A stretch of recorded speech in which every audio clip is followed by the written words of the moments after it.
selama ini saya telah melakukan fungsi selaku pembela ya di tingkat penyidikan yang dilakukan oleh penyidik Kejaksaan Negeri Buleleng, Bali.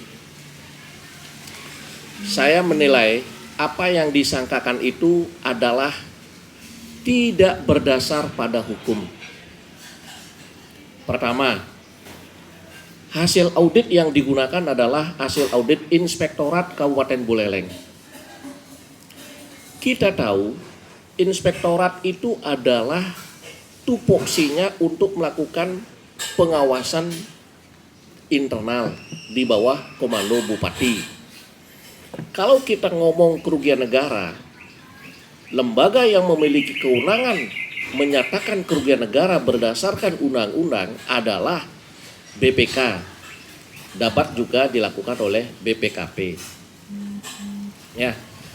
Nah, penyidik Kejaksaan Negeri Buleleng menggunakan hasil audit Inspektorat Kabupaten Buleleng itu sebagai pintu masuk dilakukan penyidikan setelah hasil audit lembaga independen dari Prof. Ramanta itu digunakan sebagai pintu masuk melakukan penyelidikan. Ya. Tetapi yang perlu kita tahu adalah hasil auditor Inspektorat Kabupaten Buleleng tidak pernah menyebut itu sebagai kerugian negara. Ini hanya hasil selisih pencatatan. Dan itu adalah opini tidak wajar. Hanya penyidiklah yang menyebut itu sebagai kerugian negara. Kita tahu, Bapak Ibu sekalian, LPD Anturan Buleleng hanya dibantu 4,5 juta. Tahun 90 2 juta, tahun 92 2,5 juta. Ingat, modal pemerintah hanya 4,5 juta. Lalu bagaimana penyidik menyebut hasil hasil dari audit Inspektorat Kabupaten Buleleng itu yang jumlahnya 151 miliar? Bagaimana ceritanya 4,5 juta menjadi 151 miliar? Dari mana auditor mendapatkan hitungan itu? Saya tegas menolak bahwa itu bukan pidana korupsi. Karena saya ngomong berdasarkan sumber hukum. Ya. Ada 3 undang-undang yang menyebut dengan tegas dalam kasus korupsi, kerugian negara harus dihitung nyata dan pasti. Saya sebut pasal 1 angka 15 Undang-Undang Republik Indonesia nomor 15 tahun 2006 tentang Badan Pemeriksa Keuangan.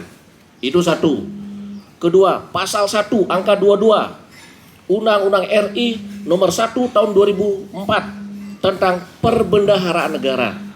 3. Pasal 32 ayat 1 Undang-Undang RI nomor 31 tahun 99 tentang pemberantasan tidak pidana korupsi. Semua ketiga undang-undang itu tegas mengatakan bahwa kerugian negara harus dihitung nyata dan pasti. Persoalannya, apakah modal pemerintah yang 4,5 juta kemudian sekarang dihitung oleh auditor Inspektorat Kabupaten Buleleng menjadi 151 miliar? Apakah itu sudah sesuai dengan 3 undang-undang tadi itu? Itu yang saya pertanyakan. Sepanjang itu bukan hitungan yang nyata dan pasti, maka saya tegas katakan bahwa itu bukan pidana korupsi. Makanya saya selalu bilang, penyidik dalam hal ini bekerja mesti sesuai dengan undang-undang, mesti sesuai dengan aturan. Jangan karena merasa punya kewenangan, lalu ya paksa-paksa orang ditarik ke dalam kasus pidana korupsi. Saya juga tegas menolak keterangan Kasipenkum Kejaksaan Tinggi Bali yang menyatakan bahwa kasus ini dibawa ke pidana korupsi supaya dapat merampas aset-aset LPD. Karena kemudian nanti akan dikembalikan ke LPD. Itu nonsen, tidak mungkin. Kalau kerugian negara 151 disebut seperti itu, berarti semua barang rampasan itu kan dikembalikan untuk mengembalikan kerugian negara. Coba bayangkan, hanya modal 4,5 juta. Selebihnya ada tabungan, ada deposito dari masyarakat. Terkumpullah sekian ratus miliar. Kalau kemudian itu dibawa kepada negara, Kan ini sesuatu yang proses penegakan hukum yang hancur-hancuran kan. Kan negara merampok uang rakyat jadinya. Makanya saya tegas mengatakan ini bukan pidana korupsi. Ya, bukan karena jangan hanya dengan merasa dengan modal 4,5 juta lalu itu sudah disebut pidana korupsi. Oke, kalau di Bandung 4,5 juta, kita balikin aja 4,5 juta. Habis itu perkara, restoratif justice, habis itu perkara. Kan begitu. Itu yang saya maksud kenapa selama ini saya selalu menentang atau tidak setuju, selalu tidak sependapat bahwa kasus LPD dibawa ke pidana korupsi. Karena auditor tidak akan dapat menghitung secara nyata dan pasti kerugian negara itu. Itu sebenarnya. Dan kalau hasil audit Inspektorat Kabupaten Buleleng itu kemudian dijadikan sebagai bukti surat, saya tahu kok langkah penyidik itu kemudian akan diterangkan oleh ahli dari BPKP. Ya, sekali lagi saya ulang, karena hasil audit inspektorat tidak dapat menyatakan kerugian negara karena bukan kewenangannya, maka saya tahulah lajunya penyidik, pemikiran penyidik saya tahu. Bukti surat itu, hasil audit itu akan kemudian diterangkan oleh oleh ahli dari BPKP. Saya dengar juga di berita ini, di media, ahli BPKP yang digunakan adalah diambil dari Makassar. Memang orang-orang BPKP dari perwakilan Bali memang semuanya bodoh atau tidak ada yang pintar. Mestinya kan sudah ada di sini, pakai di sini. Kalau ternyata pakai yang jauh, itu ada apa, kan begitu? Itu jadi rekan-rekan media, jadi terima kasih. Itu sebenarnya keberatan kami kalau kasus ini dipaksakan dibawa ke pidana korupsi karena uang rampasan itu kemudian akan digunakan untuk mengembalikan kerugian negara. Padahal itu faktanya adalah itu uang rakyat yang bersumber dari tabungan deposito. Demikian dulu dari saya. Mungkin nanti dari klien saya ada beberapa hal yang mungkin perlu disampaikan. Terima kasih.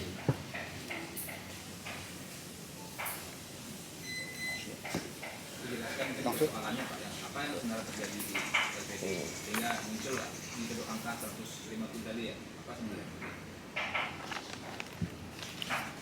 Baik, selamat siang Bapak Ibu sekalian. Terkait dengan permasalahan yang mencuat ke masyarakat luas bahwa LPD Anturan sedang dalam masalah. Sebelum saya lanjut ke permasalahan pokok, saya akan bercerita sedikit tentang kronologis atau perjalanan LPD secara singkat dari awal sampai dengan terjadinya masalah seperti sekarang. Jadi begini Bapak Ibu sekalian, saya diangkat sebagai ketua LPD tahun 1990, sekarang sudah 32 tahun, barangkali kurang lebih seperti itu. Semenjak LPD beroperasional pertama kali, jadi memulai operasional, saya langsung menjabat sebagai ketua LPD. Tetapi sebelum saya itu sudah ada pengurus, 3 orang pengurus, 1 kepala tata usaha dan kasir. Sebelum saya itu sudah ada. Tetapi begitu LPD operasional, ketiga orang tersebut berhenti tiba-tiba, sehingga saya mendadak dipanggil untuk bekerja.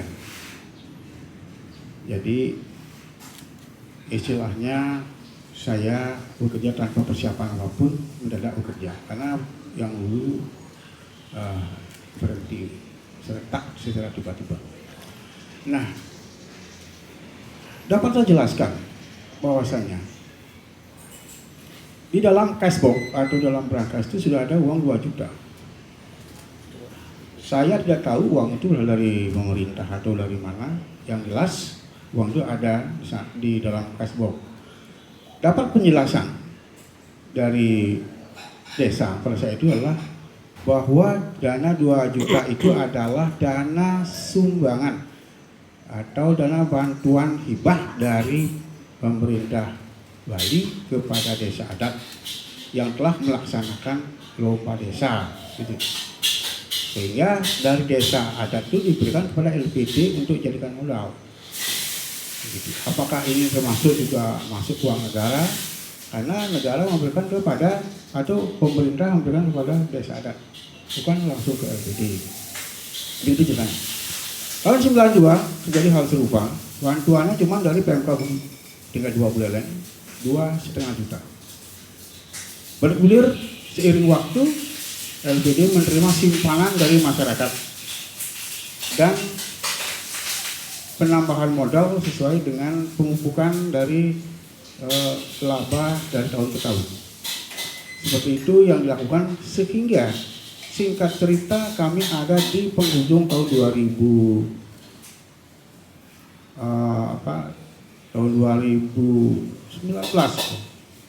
Tidak lari cepat. Artinya mulai terjadi di sana pandemi COVID-19 atau corona yang melanda Indonesia. Sudah sah mulai diumumkan oleh pemerintah Indonesia bulan Maret tahun 2020. Seperti itu. Di mana aset pada saat itu sebelum bermasalah kami ada aset sekitar 277 miliar total aset. Yang sebelumnya tidak pernah ada masalah, tapi dengan adanya pandemi COVID-19 ini, saya kira seluruh perekonomian dunia akan terguncang oleh keadaan macetnya sistem perekonomian bangsa-bangsa yang ada di dunia, termasuk juga kita. Nah, pada saat pandemi itu, berbarengan pula diadakan perhelatan pemilihan perjuru. Di sana kental adanya kelompok-kelompok yang menginginkan LPD stagnan. Kemudian ada beberapa kelompok masyarakat yang sengaja memanfaatkan momen COVID-19 dan politik pemilihan perjuru itu dijadikan komoditi di dalam masalah yang menimpa LPD. Jadi berbarengan dengan COVID, berbarengan dengan pemilihan perjuru, ada yang memang sengaja. Jadi saya sudah di awal sudah saya katakan pada saat ada terjadi 2 tahun beberapa tahun lalu, saya katakan itu unsur politik, kemudian pandemi dan sistem. Saya akui kelemahan kita ada sistem, ada dua poin kelemahan yang ada di kita. Satu sistem internal LPD dan eksternal LPD. Kalau di sistem internal LPD, saya akui ada kelemahan. Kelemahan adalah sistem SDM. SDM kita masih belum bisa mengikuti perkembangan teknologi yang pesat, sehingga sistem administrasi pembukuan kami masih belum bisa dikatakan sempurna sesuai dengan tuntutan pengelolaan aset yang begitu besar. Jadi karena ketidakmampuan SDM kami untuk melakukan hal tersebut. Kemudian dari sistem pengendalian internal kami dengan karyawan 20 orang tidak bisa mengontrol secara penuh kegiatan karyawan baik yang di dalam maupun yang di luar yang ada di lapangan. Oleh karena itu sistem pengendalian internal kami juga belum 100% baik. Kita dalam tahap pembenahan. Kemudian sistem eksternal tadi saya katakan itu ada pandemi, ada politik, dan juga ada sedikit kelompok yang memperkeruh suasana. Seperti itu. Jadi dua sistem itu. Nah, sampai kepada permasalahan yang muncul, kami sebelumnya sempat terjadi ras. Penarikan secara besar-besaran dalam waktu 3 hari itu sekitar 3.000 lebih nasabah sudah datang. Kita catat, sehingga kami kewalahan untuk memberikan pelayanan kepada publik, kepada para nasabah. Nah, kesempatan ini mungkin dimanfaatkan oleh sekelompok orang atau siapapun untuk melaporkan kita LPD ke aparat penegak hukum. Nah, sampai di sana silakan saja aparat penegak hukum. Kemudian aparat penegak hukum mengadakan pemeriksaan, pemanggilan pemeriksaan, dan penyelidikan dan sebagainya. Ketika pada tanggal 22 November tahun 2021 saya disebut sebagai tersangka. Nah, dasar penetapan sebagai tersangka itu adalah ditemukan 2 alat bukti, yaitu laporan masyarakat dan keterangan saksi. Itu pertama. Kemudian sekarang berkembang menjadi apa lagi, ditemukan alat bukti yang mana saya tidak tahu. Yang jelas itu pertama dikatakan surat laporan. Yang kedua adalah surat keterangan saksi. Itu mengenai apa yang dituduhkan, seperti kemarin yang ada di Metro TV, bahwasanya kesalahan-kesalahan yang ada di kita yang menyebabkan LPD anjuran kolab.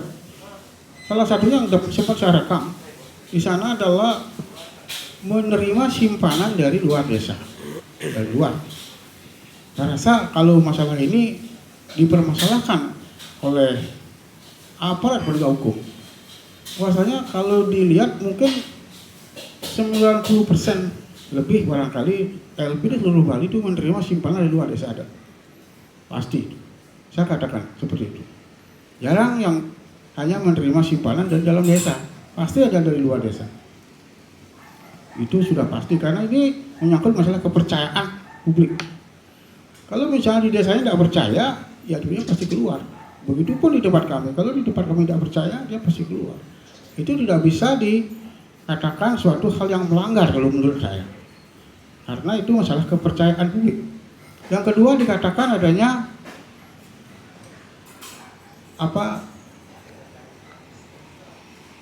kredit fiktif gitu. Kami tidak ada kredit fiktif di sana. Artinya orang yang tercatat sebagai peminjam itu betul-betul peminjam. Walaupun saya katakan, dapat saya katakan di sini bahwasanya peminjam yang tadi karena kena COVID-19 tidak mampu melakukan pembayaran sesuai dengan jadwal angsuran. Bahkan sebelum COVID-19 pun sudah terjadi masalah keterlambatan pembayaran. Maka saya buatkan dengan sistem restrukturisasi. Artinya untuk menjadikan kredit lancar, kita buatkan pinjaman pokok berapa, pinjaman bunganya berapa. Jadi pinjaman baru, pinjaman bunga ini adalah untuk menutup tunggakan pinjaman sebelumnya. Jadi itu, sehingga ada dua pinjaman, dua peminjaman satu nama. Karena memang orangnya seperti itu.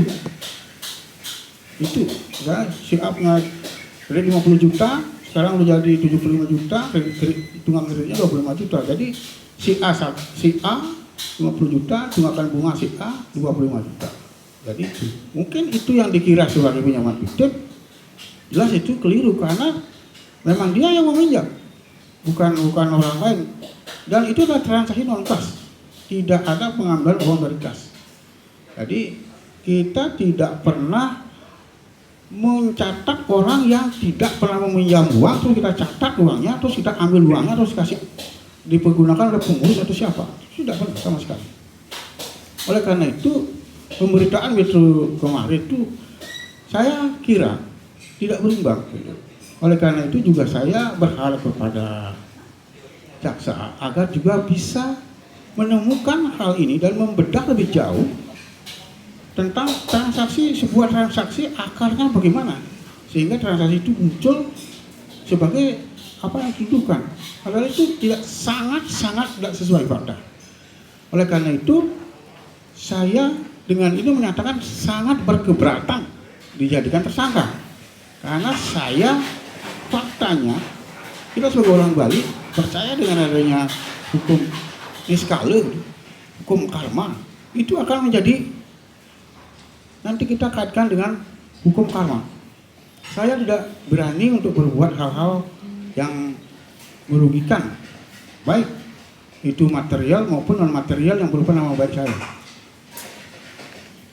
Jadi mungkin itu yang ditemukan oleh penyidik, tetapi belum pernah dikonfirm ke saya selaku orang yang dituduhkan melakukan tindak pidana korupsi sudah menjadikan satu berita.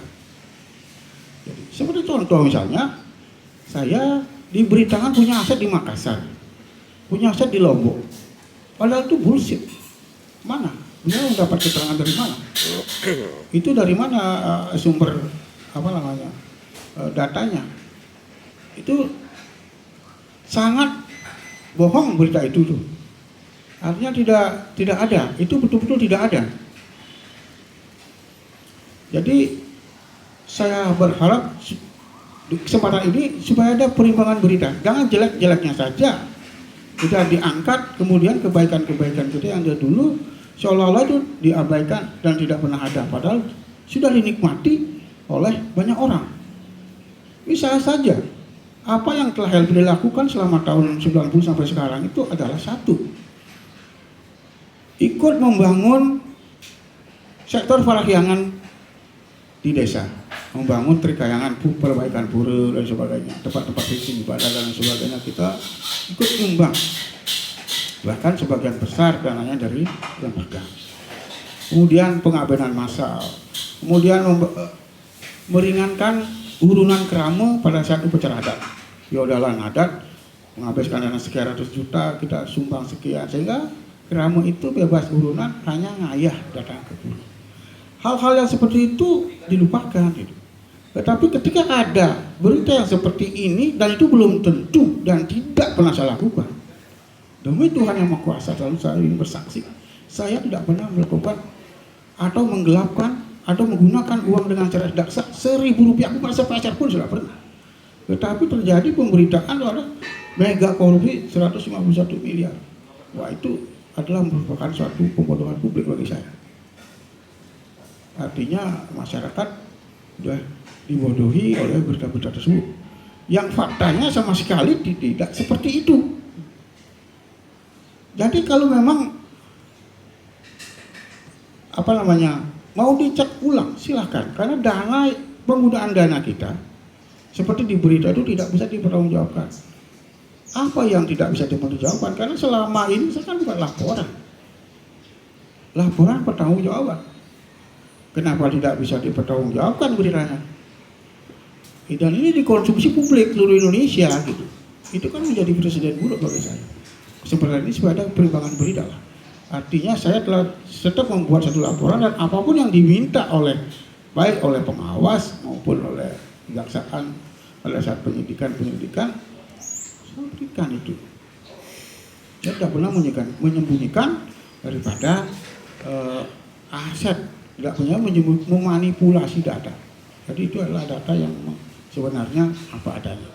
Jadi tolonglah dalam hal ini Bapak aparat penegak hukum untuk bertindak arif dan bijaksana untuk mengkonsumsi untuk mempublikasi berita ini yang nanti akan dikonsumsi oleh publik, agar publik itu mendapat pembelajaran yang baik. Bukan ada kesan justru aparat itu ikut jadi memprovokasi masyarakat, mana sih, sehingga masyarakat itu menjadi panas dan akhirnya melakukan tindakan-tindakan yang tidak perlu kepada kami. Seperti itu. Jadi jelas di sini saya jelas garis bawahi bahwasanya kami dalam melaksanakan tugas selama ini sudah sesuai dengan SOP daripada LPD yang telah diberikan selama pelatihan pendidikan dan pelatihan atau diklat atau sertifikasi. Saya lulus sertifikasi Artinya kami sudah melakukan sistem administrasi pembukuan sesuai dengan petunjuk yang ada, juklak dan juknis yang ada. Walaupun di dalam perjalanan kami terjadi kekeliruan di dalam melaksanakan tugas yang menyebabkan terjadi kerugian ke terhadap LPD. Tolong itu ditelusuri siapa yang melakukan itu. Bukan ketua LPD saja. Dalam hal ini adalah sudah dikerucutkan bahwa hanya saya yang melakukan kesalahan terhadap LPD. Padahal kita bekerja kan berbanyak. Ada karyawan, ada pengurus, kemudian ada pengawas, ada perjuru dan sebagainya, ada terlibat di dalamnya. Semuanya itu sebenarnya harus dilibatkan. Kalau ini dianggap kerugian negara atau LPD, bukan ketua LPD. Kalau saya bisa dicek ulang apa ada transaksi yang saya lakukan yang menunjukkan saya telah melakukan tindak pidana korupsi. Transaksi itu mana, tanggal berapa, jumlahnya berapa? Bisakah penyidik itu membuktikan itu? Saya bertanya sekarang seperti itu kepada penyidik. Jangan belum apa-apa menjadi berita. Soalnya sudah benar beritanya, sudah benar faktanya seperti itu. Kenyataannya itu adalah tidak seperti yang diberitakan. Begitu. Tujuan saya kesini adalah untuk mengklarifikasi pemberitaan yang negatif yang menyudutkan saya selaku pribadi sebagai ketua LPD Aturan telah melakukan tindakan yang sedemikian bejat, seolah-olah saya bukan tidak pantas lahir ke dunia kalau memang betul seperti yang diberitakan telah mengkorupsi uang negara sebesar 191 miliar. Itu hal yang bullshit, hal yang kosong itu berita tersebut tidak ada. Gitu. Kalaupun itu misalnya dianggap kerugian negara dari mana? Coba gitu. Itu adalah dana masyarakat. Kalau memang uang masyarakat sekarang masih belum bisa ditarik, itu kan masih berupa pinjaman yang belum kita tarik, belum masih mengendap di bawah, masih berupa aset. Kemudian karena saya menilai dulu bahwasanya tarik kredit sudah tidak memungkinkan ada profit lebih, maka melalui Prarem tahun 2009, Prarem Perjuru Desa, disetujui untuk melakukan tindakan pembelian tanah untuk dikapling jika itu memang memungkinkan. Dalam artian dana liquid cukup, kemudian prospeknya ada. Dan itu sudah dilakukan atas dasar hasil Prarem Perjuru. Tidak mungkin saya melakukan tindakan pengapian itu tanpa ada hasil Prarem, tanpa ada persetujuan. Tidak mungkin. Seperti contoh misalnya, kalau kita menyita 1 hektar tanah, tanpa kita pecah itu kecil-kecil, dijual kalau dijual dibandingkan dengan dijual 1 hektar sekaligus, itu mungkin sampai sekarang tidak pernah laku. Jadi kita melihat peluang, banyak masyarakat yang belum punya tempat tinggal, nah kita pecah dan itu kita jual dalam bentuk kredit gitu. Dalam bentuk kredit. Jadi itu. Jadi saya rasa tidak ada kerugian di kapling itu, tidak ada. Kecuali pada saat pandemi ini, karena memang sudah semua mungkin pelaku ekonomi seluruh Indonesia, bahkan mungkin seluruh dunia itu merasakan. Kemudian yang terakhir yang yang saya bisa garis bawahi di beberapa itu adalah menggunakan uang LPD untuk bisnis pribadi. Omong kosong itu tidak ada. Saya tidak pernah menggunakan uang LPD untuk bisnis pribadi. Tidak ada. Itu yang harus kita bawa. Dari mana dapat data seperti itu? Kalau bisnis uang LPD untuk dana pribadi. Saya tidak sombong. Saya masih kok punya dana di LPD, tapi saya tidak ambil. Saya mengutamakan masyarakat dulu lah.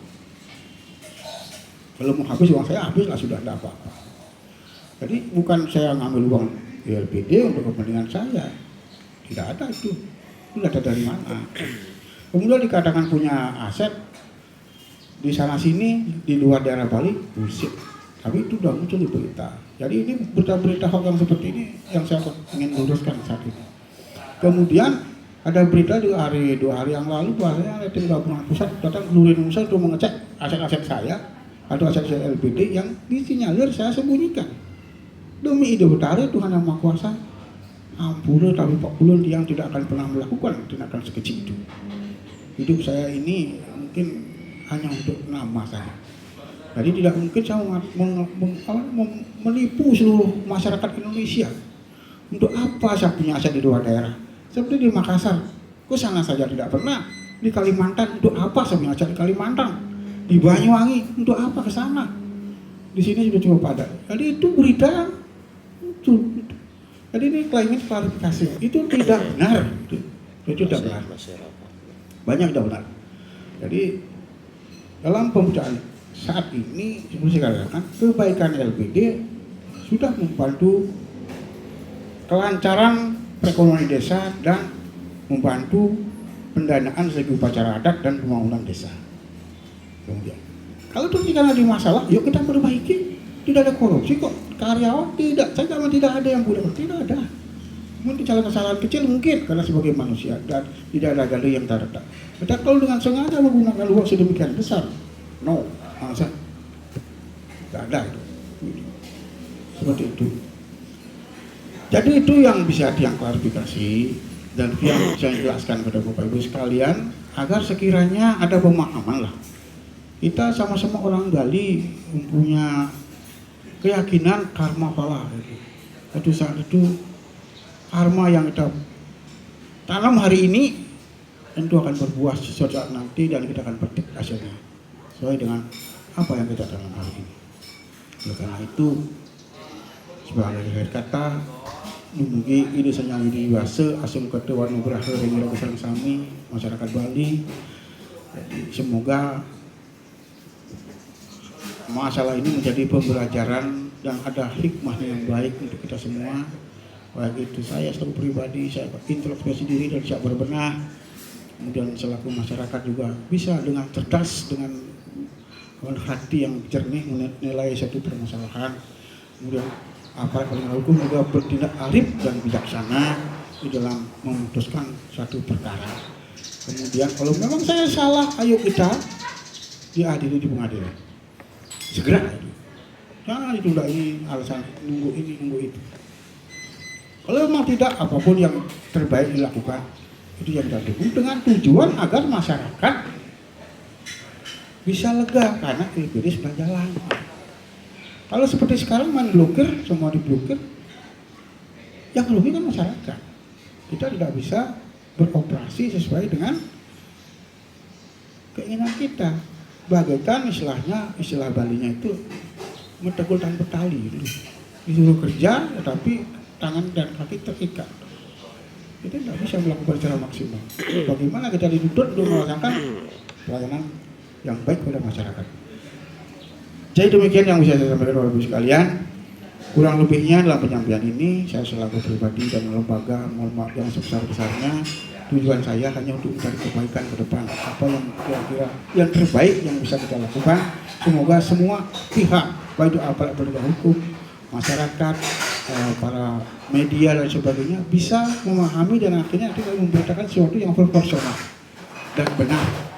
Kemudian pada akhirnya nanti kita sebagai lembaga keuangan yang ada di Bali ini akan bisa berjalan dengan baik dan memberikan manfaat yang baik kepada masyarakat Bali khususnya dan masyarakat luas pada umumnya. Jadi demikian yang saya sampaikan. Terima kasih. Teman-teman media, saya tambahkan lagi sedikit. Telah ada diperiksa oleh inspektorat. Begini, satu hal yang ganjil saya tanya tadi. Inspektorat Kabupaten Buleleng menerbitkan hasil audit keuangan LPD Antura. Mestinya ini diperiksa juga. Pembukuan yang ada diterangkan kenapa begitu. Jadi kan itu sama dengan hasil audit palsu jadinya, berbahaya ini. Saya tanya sekali lagi, tadi klien saya tidak ada diperiksa, dimintai keterangan oleh inspektorat. Itu wajib hukumnya. Kalau itu tidak dilakukan, saya duga itu palsu hasil audit inspektorat Kabupaten Buleleng. Gitu. Apakah sesuatu yang palsu kemudian dapat digunakan sebagai alat bukti dalam proses penegakan hukum? nonsen itu. Makanya dari awal saya sudah bilang, selama saya jadi penasihat hukum tersangka, beliau yang disangka, saya selalu koreksi agar penyidik bekerja sesuai dengan hukum, sesuai dengan aturan. Kalau nanti di kasus lain ada ahli yang ngomong, ya kan akibat ini semua terjadinya semua ini menyebabkan terganggunya perekonomian negara. Saya bantah. Sekarang saya jawab mendahului. Pastikan dulu bahwa itu kasus korupsi. Baru kemudian karena kasus korupsi, baru ada akibat hukum terganggunya perekonomian negara. Bagaimana kita menyebut ini mengganggu perekonomian negara, sementara ini bukan kasus korupsi? Dari mana kita tahu ini bukan kasus korupsi? Karena auditor tidak dapat menghitung secara nyata dan pasti kerugian negara itu. Kenapa saya pastikan tidak dapat? Orang modalnya cuma 4,5 juta, gimana dia bisa sebut 151 miliar? Itu kuncinya. Ya. Jadi kalau hal atau argumentasi yang digunakan kira-kira terganggunya perekonomian negara, jawaban saya seperti itu tadi. Pastikan dulu kasus ini pidana korupsi, karena saya yakin ini bukan pidana korupsi. Kemudian saya tambahkan lagi, menerima dana simpanan dari luar, terlepas dari di awig-awig Pararem Desa Adat Anturan ada atau tidak tentang pararem atau aturan yang mengatur tentang boleh tidaknya menerima simpanan dari luar.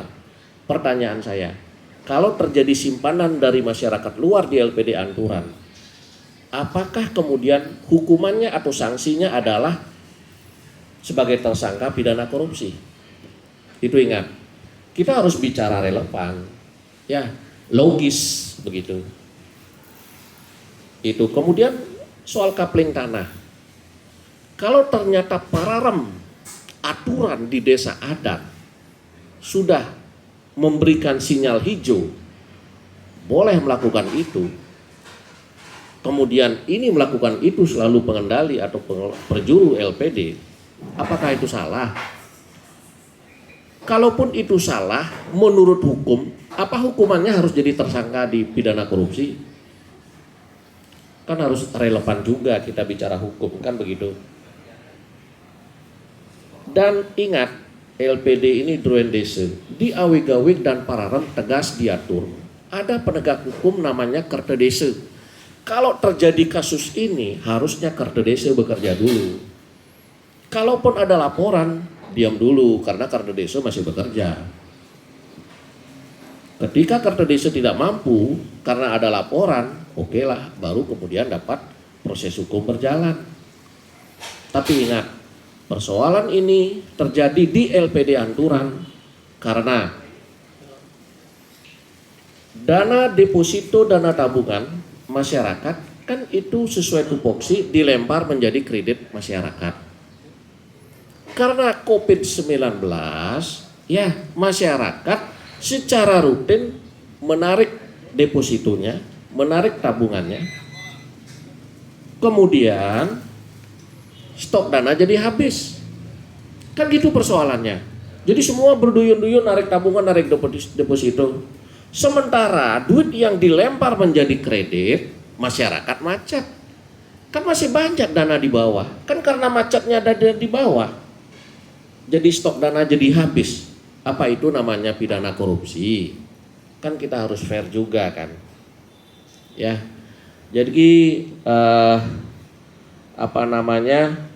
itu beberapa tambahan. Jujur, bagaimana cara menyelesaikan kasus ini? Tagih dana-dana yang dikredit macet, kan ada agunan. Itu satu. Kemudian kedua, jual aset-aset yang ada. Habis perkara itu. Tidak ada dana dikorupsi. Demikian. Jadi dan jujur teman-teman media, kalau ini dipaksakan, ya karena selaku praktisi selaku penasihat hukum kan saya harus berbicara sesuai sumber hukum ya. Sehingga ini saya pastikan bukan pidana korupsi. Kalau ini dipaksakan tentang resiko kemudian nanti bisa bebas klien saya, maka akan terjadi tuntutan balik. Justru penegak hukum yang merugikan keuangan negara. Kan begitu jadinya. Bebas, kita tuntut, ganti kerugian. Dari mana uang itu? Dari negara keluar kan. Bisa kita tuntut. Itu konsekuensi kita bekerja tidak sesuai dengan hukum. Demikian teman-teman media, semoga apa yang disampaikan oleh klien saya dapat tersampaikan kepada publik.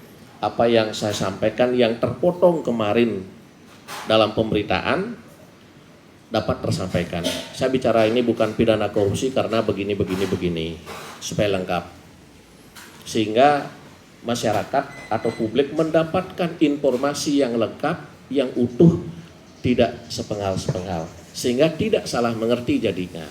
Ya, demikian, terima kasih. Bila ada yang kurang, mohon maaf.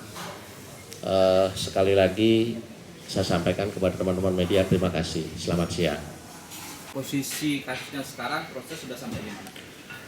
Dan apakah ada juga permohonan perlindungan hukum atau sebagainya atau upaya-upaya hukum lain yang dilakukan? Terima kasih. Terima kasih. Posisi kasus saat ini yang saya pantau, yang saya monitor, ya. Kalau tadinya kan penyidik bilang pasca turunnya hasil audit Inspektorat Kabupaten Buleleng segera akan memeriksa tersangka. Itu sampai detik ini sudah berjalan lama gitu.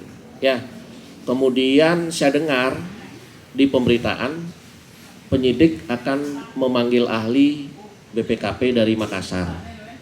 Itu yang saya terangkan tadi sebagai sesuatu yang aneh gitu. Di sini ada kok ahli BPKP untuk menerangkan hasil audit inspektorat. Kok mintanya ke Makassar? Ada apa ini? Kan begitu. Apa memang di sini tidak mampu untuk menerangkan hasil audit inspektorat? Kan begitu. Jadi itu posisi sampai saat ini. Apalagi satu pertanyaan tadi? Apa ada upaya minta perlindungan hukum atau apa? Begini, kami sudah sempat meminta perlindungan hukum ke Kejaksaan Agung dan sedang berproses. Dalam waktu dekat akan kami monitor kembali sejauh mana upaya-upaya tanggapan yang dilakukan oleh Kejaksaan Agung, karena kami pun bersurat kan sudah sesuai dengan sumber-sumber hukum begitu dan sesuai dengan fakta-fakta hukum itu sudah kami jelaskan. Demikian. Tambahan, ini sesuatu yang sangat penting ya. Saya akan segera ke Singaraja menemui Kepala Inspektorat Kabupaten Buleleng ya, karena melakukan audit terhadap pembukuan tanpa disertai dengan memanggil klien kami untuk diminta keterangan atau diperiksa begitu. Kan terhadap apa yang terjadi di pembukuan kan harus diterangkan. Ini punya hak untuk melakukan klarifikasi kayak gitu ya. Kalau ternyata inspektorat melakukan kesalahan SOP dalam proses audit LPD Anturan, kita juga akan berproses hukum terhadap kesalahan itu. Agar jangan sesuatu yang cacat formil digunakan sebagai alat bukti dalam proses penegakan hukum. Begitu. Proses penegakan hukum mesti menggunakan hal-hal yang dapat dipertanggungjawabkan sesuai dengan hukum. Ketika tidak, tentu akan kami persoalkan. Terima kasih.